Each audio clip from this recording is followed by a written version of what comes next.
សួស្តីពុកម៉ែបងប្អូនទាំងអស់គ្នាស្វាគមន៍មកកាន់ Channel ពូភានីទៀនរឿងនេះនិយាយរំលឹកការពីឆ្នាំ2012ពេលខ្ញុំបានទៅទស្សនកិច្ចនៅខេត្តសៀមរាបជាមួយក្រុមការងារកាលនោះខ្ញុំទៅប្រហែលជាគ្នាជិត30នាក់ដោយជិះរថយន្តឈ្នួល3គ្រឿងខ្ញុំធ្វើដំណើរចេញពីខេត្តនៅព្រឹកម៉ោង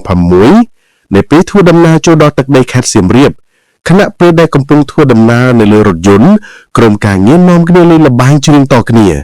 ពិតជាគួរឲ្យសប្បាយរីករាយណាស់វាលែងតែខ្ញុំកាលនោះខ្ញុំមិនដឹងកាតអីទេបានជាមានអារម្មណ៍ថាត្រមងត្រមយខុសគេខុសឯងខ្ញុំក៏អង្គុយបែរមុខមើលតាមក្រចកខាងក្រៅមកដល់ព្រៃធំមួយអ្នកដំណើរបានជួបដល់ទុកសត្វ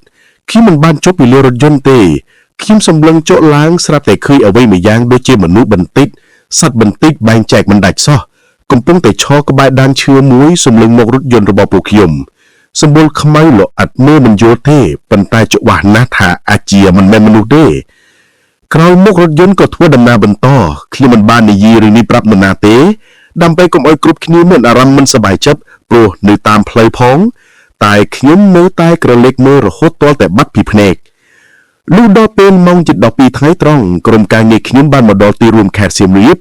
កាលនោះពួកខ្ញុំបានជួលសន្តាគារមួយមាន3ជាន់ដែរ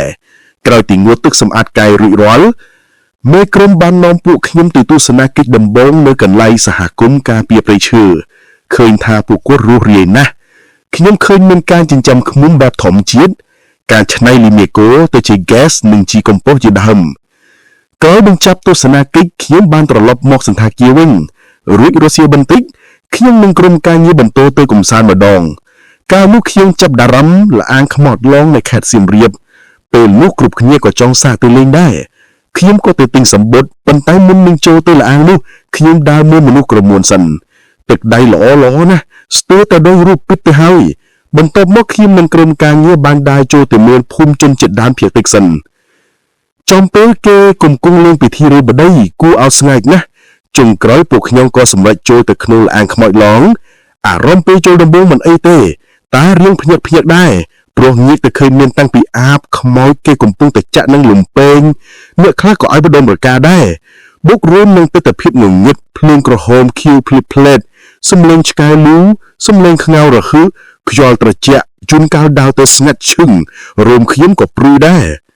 ខ្ញុំធ្វើដំណើរមកដល់ចំណុចស្ពានមួយខ្ញុំសម្លឹងទៅក្នុងជ្រុងមួយនៃរូងភ្នំងងឹតមើលមិនឃើញអីទេតែខ្ញុំជឿថាប្រហែលអ្នកតែងខ្លួនជាខ្មោចពួនត្រាំងនោះមិនខានពិតមែនតើគាត់ចេញមកខ្ញុំស្ទឹងតាមបេះដូងព្រោះស្រស់ពេកសូមសរសើរមែនពេលនោះក្រុមការងារទាញដៃខ្ញុំធ្វើឲ្យខ្ញុំបុកក្បាលជាមួយពីដានថ្មឈឺស្ទើរតែប្រេកក្បាលហើយខ្មោចនោះស្ទុះមកចាប់ជើងខ្ញុំពុតធោត្រជាក់ស្រេបគ្រប់គ្នាស្រែកទាំងរន្ធត់ភ្នែកលៀនស្ទើរតែចុះជ្រុះចេញទៅហើយក្លិនមាត់ក៏ស្អុយទៀតសូម្បីតែខ្ញុំក៏មានអារម្មណ៍ថាខ្លាចកាន់តែខ្លាំងឡើងព្រោះតែខ្ញុំមានតែប្រឹងរត់ផងស្រែកផងរកច្រកចេញនិយាយដោយត្រង់បើសិនជារកផ្លូវចេញមិនទាន់អាចមានអ្នកសម្លាប់លុះដល់ពេលរត់ឡើងរត់ចុះជួបអាបហោះពីក្រោយមួយឈរហោះរួមផ្សំទុំសម្លេងគួរឲ្យខ្លាចណាស់ទីបំផុតពួកខ្ញុំរត់មកដល់កន្លែងរូបបដិមាព្រះភើបឃើញច្រកចេញមកដល់ក្រៅសប្បាយចិត្តណាស់ប៉ុន្តែក្បាលខ្ញុំឈឺខ្លាំងពេកពេលនេះសូមតែសុខគាត់ដែរមកសួរនាំនិងជួយលាបប្រេងកូឡាឲ្យគាត់សួរហេតុការណ៍និងអារម្មណ៍ពួកខ្ញុំដែលមកលេងទីនេះលើកដំបូងខ្ញុំរៀបរាប់ទាំងអស់បន្ទាប់មកគាត់និយាយឲ្យគោមលឺក្រុមការងារសម្ដែងថាផ្លូវដែលខ្ញុំរត់ទៅពុំមានក្រុមការងារទេព្រោះគេកំពុងតែសម្រាប់ហូបបាយមកដល់ពេលនេះខ្ញុំភ្ញាក់ព្រឹកមានន័យថាមុននេះខ្មោចឡងខ្ញុំមែនតើអញ្ចឹងទៅបានជាខ្ញុំខ្លាចដូចដែលកាលដែលជួបក្រោយកន្លងមកក្រោយបញ្ចប់ការងារដើរលេងខ្ញុំមកសម្រាប់នៅសន្តាគារវិញព្រោះត្រូវត្រឡប់ទៅផ្ទះវិញមកពេលព្រឹកយប់ឡើងខណៈពេលពួកខ្ញុំកំពុងថាសម្រាប់ស្រាប់តែលឺសម្រុបជើងមនុស្សដើរកាត់ជក់ឡើងមុខបន្ទប់និងក៏ទ្វារបន្ទប់ខ្ញុំក៏ងើបទៅបើកទ្វារអត់ឃើញមានអីសោះខ្ញុំគិតថាប្រហែលជាឯងចង់បន្លាចលេងហើយខ្ញុំក៏ទៅដេកវិញ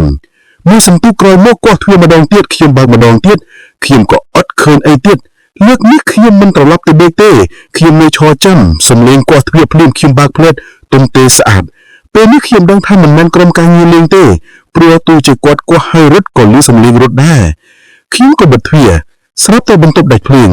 អ្នកដទៃទៀតដែលដេកបន្ទប់រួមជាមួយខ្ញុំងើបទាំងអស់ខ្ញុំបើកទ្វារកុំឲ្យងងឹតស្រាប់តែឃើញខ្មោចដែលលន់ខ្ញុំនៅលអាងពេលថ្ងៃនោះនៅឈរចំពោះមុខ គ្រប់គ្នាស្រឡាំងក្អឹងស្រ័យផ្អើលភ្លឺបតេអស់ភ្លៀងបានភ្លឺឡើងវិញខ្មោចនោះក៏បាត់ទៅប៉ុន្តែទាំងខៀមនិងក្រុមការងារគឺមុខម្នាក់ស្លេកស្លាំងញ័រដៃជើងនិយាយអីមិនចេញពេលនេះមេក្រុមបានមកមើលពួកខ្ញុំមិនឲ្យគ្នាពីរបីនាក់ទៀតមកដេកជាមួយបន្ថែមពួកខ្ញុំបើកភ្លើងមិនបិទភ្នែកទល់ភ្លឺព្រោះតែសំឡេងយំខ្សឹបខ្សៀវពេញបន្ទប់គ្រាន់តែម៉ោង4ភ្លាមខ្ញុំសុំតែគង់ឡានចេញទៅផ្ទះមុនគេភ្លាមគាត់ក៏យល់ព្រមខ្ញុំត្រឡប់មកឈឺចុងមួយអាទិត្យទាល់តែម៉ែនាំទៅស្រោចទឹកទើបបានបាញ់